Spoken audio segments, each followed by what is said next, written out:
Hi friends, இது பார்த்திங்க அப்படின்னா வெள்ளிக்கிழமை மாலை வேலை தான். ஸோ வந்து நிலவாசல்லாம் நல்லா தொளிச்சு விட்டுட்டு அப்படியே குட்டி குட்டியாக கோலம் போட்டுட்டு விளக்கேற்றிட்டு அப்படியே பார்த்திங்கன்னா நம்ம சாமி கும்பிட்றலாம் அப்படின்ட்டு கடகடன்னு பார்த்திங்கன்னா அந்த வேலை தான் பார்த்துக்கிட்டு இருந்தோம்.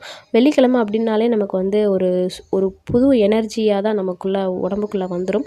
ஏன்னா அப்படின்னா அன்றைக்கி வந்து நம்ம வந்து நல்லா சாமி கும்பிடணும், சாமிக்கு ஏதாவது நைவேத்தியம் வைக்கணும், வீடு ஃபுல்லாக சாம்பிராணி போடணும். அது ஒரு பாசிட்டிவ் வைபோ தான் அந்த டே ஃபுல்லாக நமக்கு இருக்கும். அவ்வளோ ஒரு நேர்மறை எண்ணங்களாக இருக்கட்டும், ஒரு பாசிட்டிவ் எனர்ஜி வந்து நமக்குள்ளே கிடைக்கும்.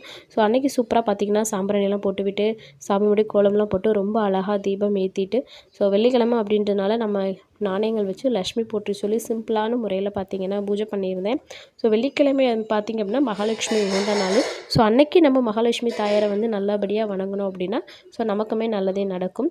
ஸோ யாரெல்லாம் இந்த மாதிரி பூஜைலாம் பண்ணுவீங்க, பண்ணுறது பிடிக்குமா அப்படின்றத மறக்காமல் சொல்லுங்கள். வெள்ளிக்கிழமை மட்டும் இல்லை, ஒவ்வொரு நாளும் வீட்டில் வந்து விளக்கேற்றும் போது பார்த்திங்க அப்படின்னா அவ்வளோ ஒரு நேர்மறை எண்ணங்கள், நேர்மறை ஆற்றல் வந்து நமக்குள்ளே வந்துக்கிட்டே இருக்கும். ஸோ நல்லபடியாக நம்ம வாழ்க்கையிலையும் முன்னேறுவோம் மெல்ல மெல்ல, இல்லைங்களா? ஸோ இந்த வீடியோ பிடிச்சா லைக் பண்ணுங்கள், ஷேர் பண்ணுங்கள், மறக்காமல் நம்ம சேனலை சப்ஸ்கிரைப் பண்ணி சப்போர்ட் பண்ணுங்கள்.